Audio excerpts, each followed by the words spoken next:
নমস্কার, আমি সোমা। আজ আমি তোমাদের ক্লাস 8-এর কোষে দেখি 12 শুরু করছি।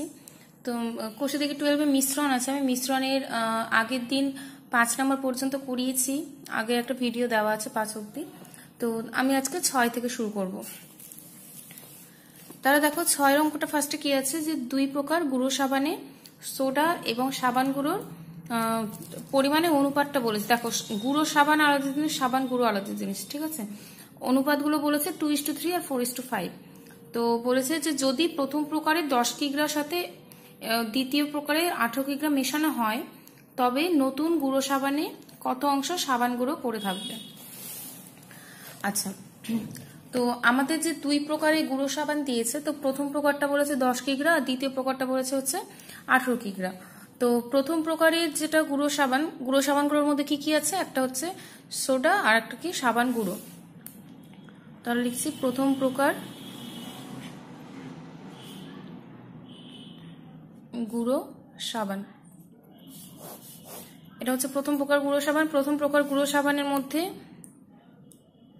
সোডা ও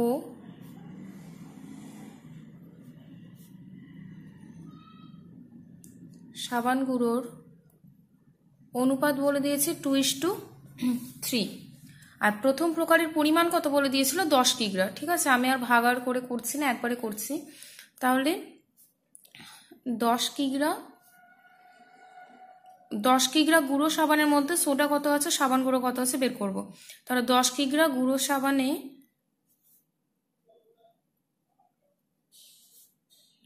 সোডার পরিমাণ ইকুয়াল টু কত, 10 × 2/, দুজনের যোগফল মানে 5। তাহলে পাচ্ছি আমরা 4 কিগ্রা। সেম ভাবে বের করছি 10 কিগ্রা গুঁড়ো সাবানে সাবান গুঁড়োর পরিমাণ, সাবান গুঁড়োর পরিমাণ ইকুয়াল টু 10 কিগ্রার মধ্যে কত আছে, 3/5, তাহলে হচ্ছে 6 কিগ্রা। এটা হচ্ছে আমাদের প্রথম প্রকার গেল। এবার আমরা সেম ভাবে দ্বিতীয় প্রকারটাও করব এইভাবে, ঠিক আছে। দ্বিতীয় প্রকারটা বলেছে 18 কিগ্রা আছে আর অনুপাত বলে দিয়েছে 4:5। তাহলে এবার লিখছি দ্বিতীয় প্রকার। অনুপাত যেগুলো বলেছে সোডা ও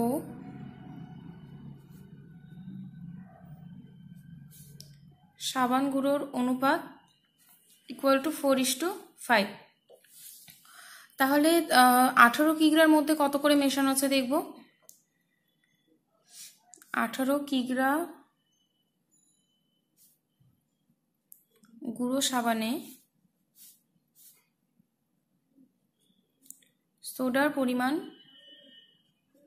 ইকুয়াল 18 × 4/9। আর কি সেম ভাবে 18 কিগ্রা গুঁড়ো সাবানে সাবান গুঁড়োর পরিমাণ, সাবান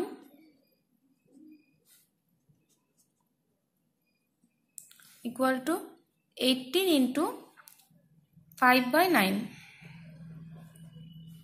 তাহলে পাচ্ছি আমরা 10 কিগ্রা। এবার আমাদের যেটা বলেছে, যে অ্যান্সার যেটা চেয়েছে, বলেছে তবে নতুন গুঁড়ো সাবানে, দেখো গুঁড়ো সাবান কত করে হচ্ছে।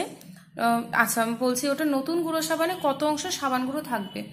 ওগুলোকে কি বলেছিল, 10 কিগ্রার সঙ্গে 18 কিগ্রাটাকে মেশাতে বলেছে। তাহলে গুঁড়ো সাবান মানে কি, 10 কিগ্রা গুঁড়ো সাবান ছিল আর 18 কিগ্রা গুঁড়ো সাবান মেশাচ্ছি, তাহলে টোটাল গুঁড়ো সাবান কত হচ্ছে আমাদের 10 + 18 মানে 28। আর বলেছে কত অংশ সাবান গুঁড়ো থাকবে। সাবান গুঁড়ো মানে কি, দেখো ফার্স্টেরটা 6 আছে, সেকেন্ডেরটা সাবান গুঁড়ো কত হচ্ছে 10, মানে দুজনকে যোগ করে পাবো আমরা 16। তাহলে অতএব মোট গুঁড়ো সাবান ইকুয়াল টু কত, 10 + 18 ইকুয়াল টু হচ্ছে 28 কিগ্রা। আর মোট সাবান গুঁড়ো বের করছি, মোট সাবান গুঁড়ো ইকুয়াল টু 6 + 10 মানে হচ্ছে 16 কিগ্রা। আমাদের বলেছে যে নতুন গুঁড়ো সাবানে কত অংশ সাবান গুঁড়ো থাকবে। নতুন গুঁড়ো সাবানে কত অংশ এটা থাকবে, তাহলে বড় কি, এটা যেটা বড় থাকে সেটা কি হয়, সবসময় নিচে হয়, যেটা আমরা শতকরাতে শিখেছি। তো এখানে অংশটা জিজ্ঞেস করেছে জাস্ট, তাহলে কি করব আমরা, এটা বাই এটা। যেহেতু শতকরা জিজ্ঞাসা করেন, শতকরা করলে আমরা কি করতাম, 100 × করতাম। তাহলে অতএব নতুন গুঁড়ো সাবানে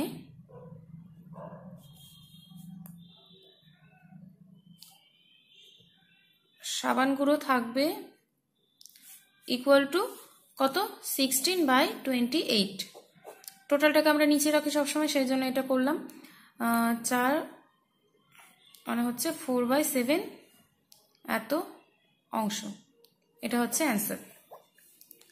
এগুলো আমাদের 6 নাম্বার। এবার আমি 7 নম্বরে আসছি। 7 নম্বরটা বলেছে যে দুটি সমান আয়তনের পাত্রে যথাক্রমে এত এত অংশ ফলের রস ছিল। আমি পাত্র দুটির অবশিষ্টাংশ জল দিয়ে পূর্ণ করেছি। বলেছে যে একটি পাত্রে সমগ্র জল মিশ্রিত ফলের রস ঢাললাম, নতুন পাত্রে ফলের রস এবং জলের অনুপাতটা চেয়েছে। দেখো দুটি পাত্র আছে, তাদেরকে আয়তন সমান, ধরো দুটো 2 লিটারের বোতল, ঠিক আছে। প্রথম পাত্রের 1/3 অংশ ফলের রস আছে, আর সেকেন্ড যেটা পাত্র সেটা হচ্ছে 1/4 অংশ ফলের রস আছে। আর বাকি যেটা সেটা কি করেছে, জল দিয়ে ফিল আপ করেছে, এখানেও জল দিয়ে ফিল আপ করেছে। এবার কি করেছে, এই যে দুটো যে গ্লাস বা দুটো যে বোতল ছিল, এই দুটো বোতলের ফল মানে জল মিশ্রিত ফলের রসটা কি করেছে, একটা বড় একটা কন্টেনারে ঢেলেছে। এটা একটা ধরো বড় একটা বোতল। তাহলে এই যে নতুন পাত্রটা হয়েছে, এটা যে নতুন পাত্র হয়েছে, তো এই নতুন পাত্রের মধ্যে ফলের রস আর জলের যে অনুপাতটা সেটা জিজ্ঞেস করেছে। তাহলে আমাদের যেটা বলেছে যে দুটি পাত্রের আয়তনটা কি হবে, সেম বলে দিয়েছে, ঠিক আছে। আমরা আয়তনটা জানি না দুটি পাত্রে, তো দুটি পাত্রের আয়তন সেম যেহেতু বলেছে, তাহলে আমরা এভাবে ধরতেই পারি ওখানে যে প্রথম পাত্রে হচ্ছে 1/3 অংশ ফলের রস আছে। তাহলে লিখছি প্রথম পাত্র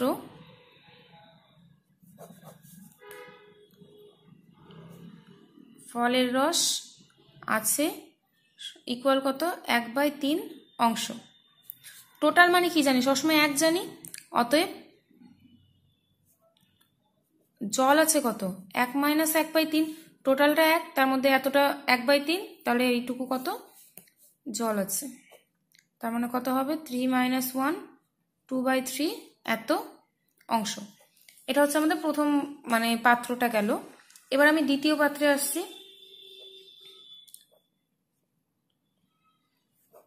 দ্বিতীয় পাত্র বলেছে ফলের রস আছে ইকুয়াল টু, দ্বিতীয় পাত্রে বলে দিয়েছিল 1/4 অংশ। তাহলে অতএব জল কত আছে, জল আছে 1 - 1/4, তাহলে কত হচ্ছে 3/4 এত অংশ জল আছে। তাহলে দেখো প্রথম পাত্রে ফলের রস আছে এত, দ্বিতীয় পাত্রে ফলের রস আছে এত, প্রথম পাত্রে জল আছে এত, দ্বিতীয় পাত্রে জল আছে এত। নতুন যখন আমরা করব তখন তো এই দুটোকে মিক্স করে দিচ্ছি। তাহলে মিক্স করলে কি হবে, আমাদের যে ফলের রসটা অ্যাড হয়ে যাবে আর জলটা কি হবে, অ্যাড হবে। তাহলে এবার আমরা নতুন পাত্র বের করছি।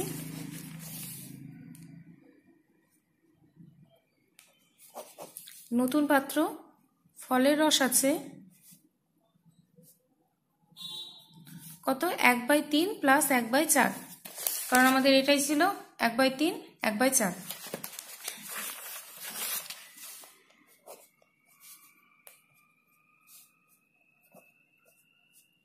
এত অংশ ফলের রস আছে।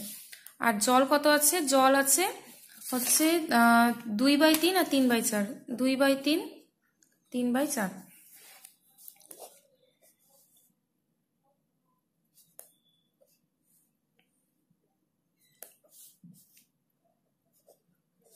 এত অংশ হচ্ছে জল আছে।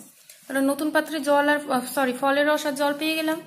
অতএব অ্যান্সার কি চেয়েছে, যে নতুন পাত্রে ফলের রস ও জলের পরিমাণের অনুপাত ইকুয়াল কত 7/12 = 17/12। তাহলে 7/12 ইন্টু এটা উল্টে যাবে 12/17, পাচ্ছি আমরা 7/17 মানে কত 7:17। এটা হচ্ছে অ্যান্সার। নেক্সট 5 নম্বরে যে অঙ্কটা দিয়েছে সেটা না একদম মানে 8 নাম্বার, এটা 8 নম্বরের অঙ্কটা একদম সেম মানে যেটা আমরা করলাম একটু আগে যে 7-এর মতো, ওটা সেম, কিন্তু এখানে যেটা দিয়েছে যে 7-এ আমাদের 2টো দিয়েছিল, তো এখানে আমাদের 3টে দিয়েছে, এটাই ডিফারেন্স। বলেছে যে রেশমি খাতুন 3টি সমান মাপের গ্লাস নিয়েছে, 3টি গ্লাসের শরবত এবং সিরাপের অনুপাতগুলো বলে দিয়েছে। আমি ওই 3টি গ্লাসের শরবত একটি বড় পাত্রে ঢাললাম, তাহলে যে নতুন পাত্রে সিরাপ এবং জলের অনুপাতটা, মানে জল এবং সিরাপের অনুপাতটা চেয়েছে। আগেরটা যেটা দিয়েছিল আমাদের সেটা হচ্ছে অংশ হিসেবে দিয়েছিল, আর এখানে আমাদের কি দিয়েছে, অনুপাত হিসেবে। তো অনুপাত দেওয়া থাকলে আমরা অংশ বের করতে পারি। তাহলে এখানেও সেম ভাবে লিখছি, প্রথম পাত্র, ফার্স্টে দিয়েছে জল, তারপরে দিয়েছে সিরাপ। তো জল ও সিরাপের অনুপাত ইকুয়াল টু 3:1। অতএব জলের ভাগার ইকুয়াল টু কত, 3/4, আর সিরাপের ভাগার ইকুয়াল টু 1/4। এত অংশ। দেখো অংশ করে চলে আসলো আগের মতো। এবার আসছি আমি দ্বিতীয় পাত্র।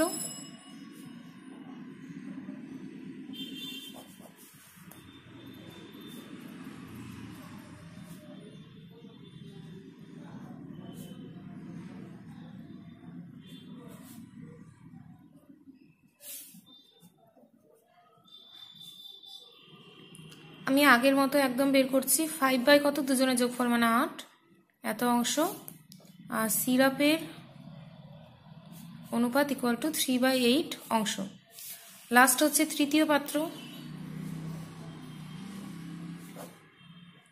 তৃতীয় পাত্র যেটা আছে সেটা বলেছে জল ও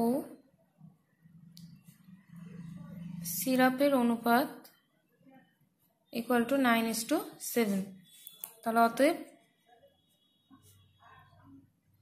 জলের ভাগার ইকুয়াল টু 9/16 অংশ, আর সিরাপের ভাগার 7/16 অংশ। দেখাও তারপরে আবার যেটা করলাম আমি, যে নতুন এবার পাত্র যেটা করা হচ্ছে সেখানে 3টে মিক্স করা হয়েছে। তাহলে যখন মিক্স করব তখন কি হবে, নতুন পাত্রে জল জল জল, 3টা পাত্রে জল মিক্স হবে, আর 3টা পাত্রের কি হবে, আমাদের সিরাপটা মিক্স হবে। তাহলে এবার নতুন পাত্র, মানে মেশানোর পর যে নতুন পাত্র হচ্ছে, জলের পরিমাণ ইকুয়াল টু 3/4 প্লাস 5/8 প্লাস 9/16। তাহলে 16 লসাগু,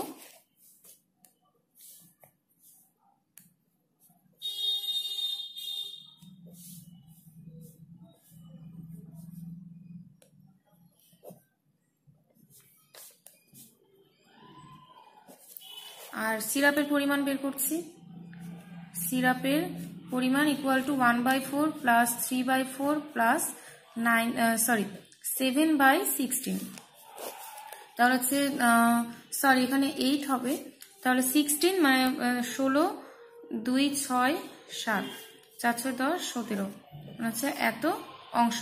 তাহলে নতুন যে পাত্র আছে, নতুন পাত্রের মধ্যে জল পেয়ে গেলাম, সিরাপ পেয়ে গেলাম। তাহলে এবার কি বলেছে, অনুপাতটা বের করতে। অতএব নতুন পাত্রে জল ও সিরাপের অনুপাত ইকুয়াল টু হচ্ছে 31/16:17/16। তাহলে 31/16 ইন্টু কত,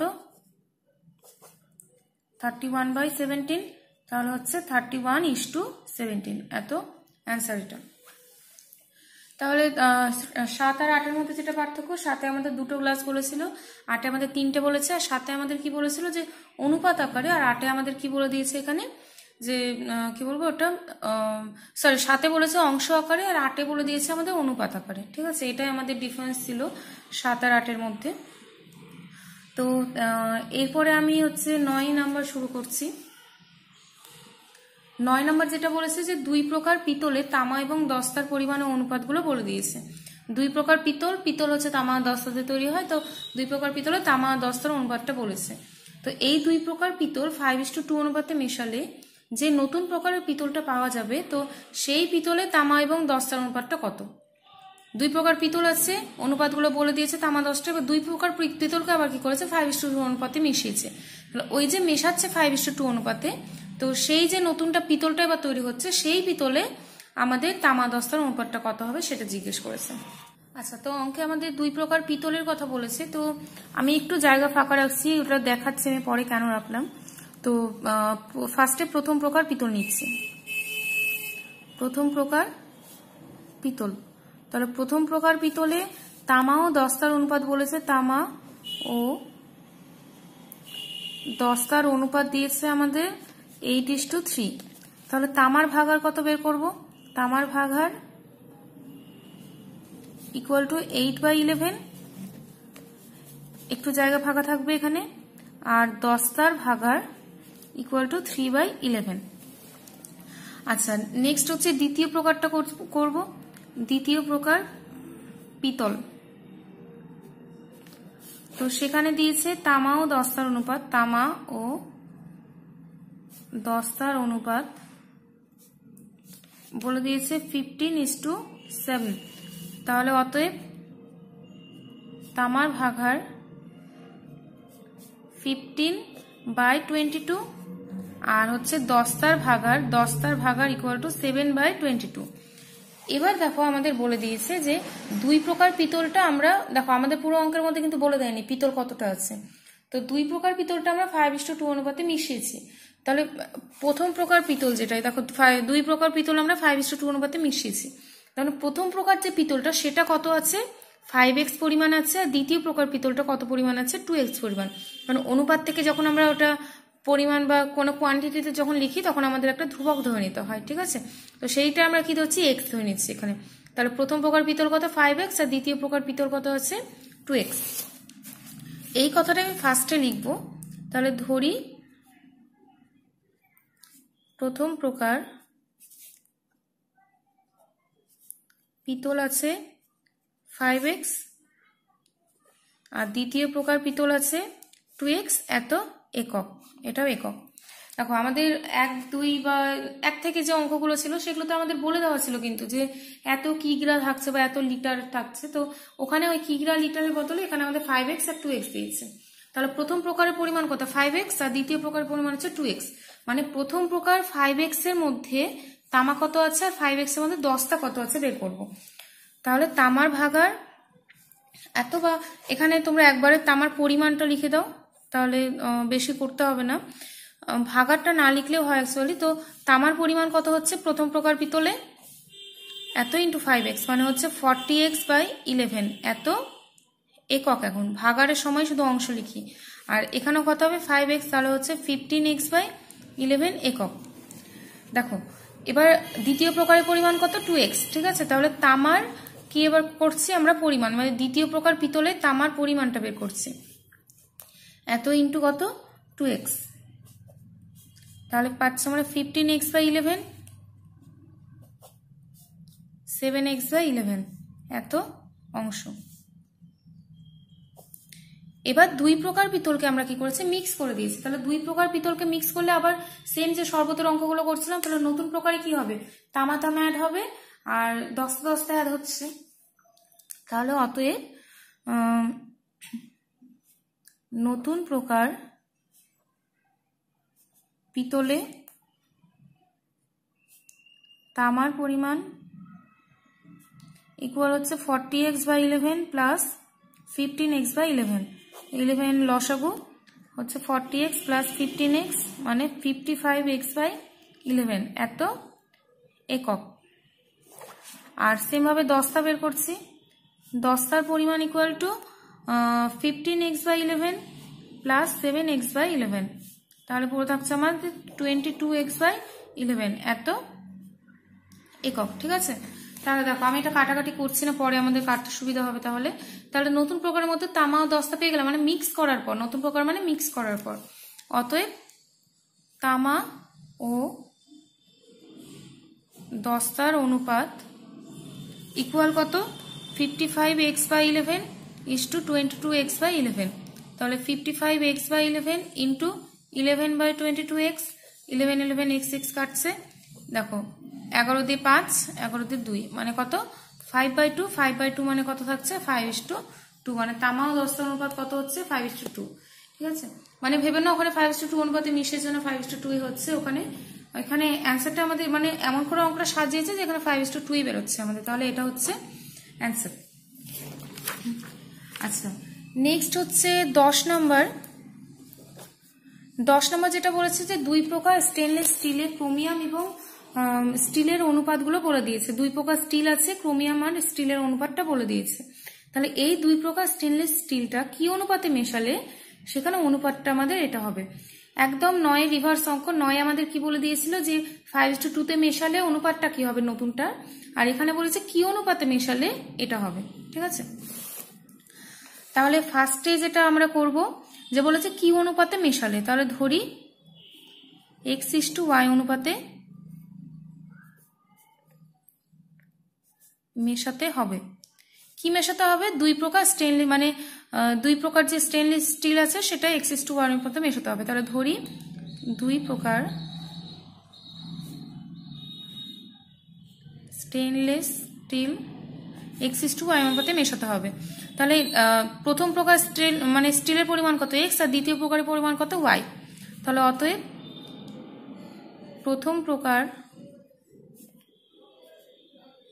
স্টেনলেস স্টিলের পরিমাণ ইকুয়াল টু x একক। ওখানে আমাদের 5:2 বলে দিয়েছিল, ওই জন্য 5x 2x ধরে নিচ্ছি। এখানে আমাদের x:y আছে, আমি x আর y ধরছি এখানে x একক। আর দ্বিতীয় প্রকার যেহেতু কোনো সংখ্যা ছিল অ্যাকচুয়ালি সেই জন্য একটা আমরা ধ্রুবক ধরেছি, কিন্তু এখানে তো আমাদের মানে কি বলবো একটা চলরাশি আছে সেই জন্য আমরা xই রাখছি। দ্বিতীয় প্রকার স্টেনলেস স্টিলের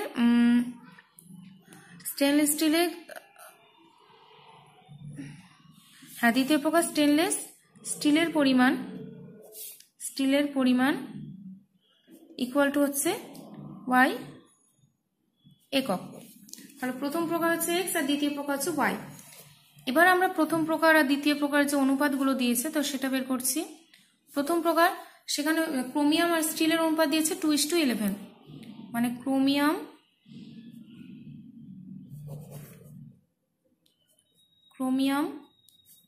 ও স্টিলের অনুপাত ইকুয়াল টু কত বলেছে 2:11। তাহলে দেখো প্রথম প্রকার মানে কত x, তার মানে x এর মধ্যে কত আছে ক্রোমিয়াম আর স্টিল সেটাকে বের করব। তাহলে অতএব ক্রোমিয়াম আছে কত 2/13 ইন্টু কত x, তাহলে 2x/13 এত অংশ। আর স্টিল কত আছে বের করব, স্টিল আছে ইকুয়াল টু 11/13 ইন্টু x, মানে 11x/13 অংশ। এটা হচ্ছে প্রথম প্রকার। এবার দ্বিতীয় প্রকারটা করছি আমি। দ্বিতীয় প্রকার ক্রোমিয়াম আর স্টিলের পরিমাণ কত, ক্রোমিয়াম ও স্টিলের অনুপাত ইকুয়াল টু বলেছে হচ্ছে 5:21। তাহলে হচ্ছে দ্বিতীয় প্রকারের পরিমাণ কত y। তাহলে অতএব ক্রোমিয়ামের পরিমাণ বা ক্রোমিয়ামের পরিমাণ সমান কত 5/26 ইন্টু y, মানে 5y/26 এত অংশ। আর স্টিল আছে, স্টিলের পরিমাণ ইকুয়াল টু 21/26 ইন্টু y, মানে 21y/26 এত অংশ।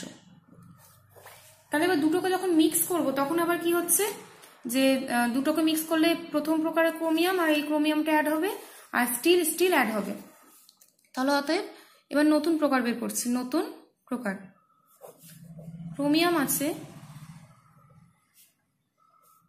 Equal to 2x/13 plus 5y/26, লসাগু হচ্ছে 26, 13, 4x প্লাস 5y এত অংশ। আর স্টিল আছে equal to 11x/13 plus 20y/26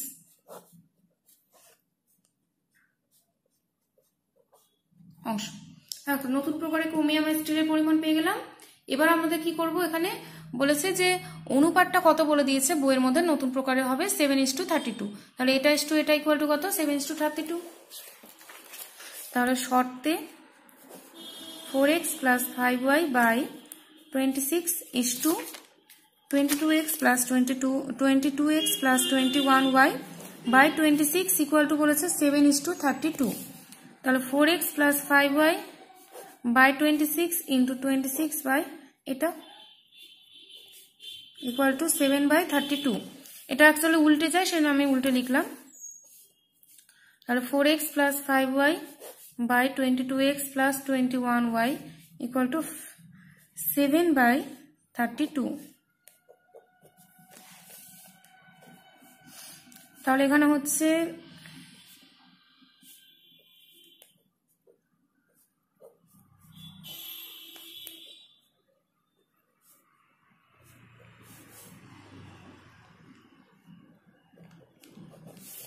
x R y গুলোকে সেপারেট করে দিচ্ছি।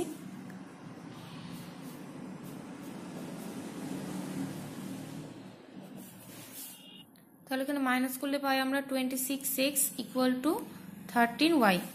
তাহলে x by y equal to কত? 13 বাই 26। অতএব x is to y equal to কত? 1:2। তাহলে লাস্টে আমাদের অ্যান্সার লিখবো অতএব যে দুই প্রকার স্টেনলেস স্টিল 1:2 অনুপাতে মেশাতে হবে। ব্যাস, অতটা উত্তর লেখা দরকার নেই। 1:2 দুই প্রকার স্টেনলেস স্টিল 1:2 অনুপাতে মেশাতে হবে। ব্যাস, এটা হচ্ছে অ্যান্সার। লাস্টে প্রতিটা অঙ্কে অ্যান্সার লিখতে হয়। তাহলে আজকে আমাদের 10 পর্যন্ত হলো।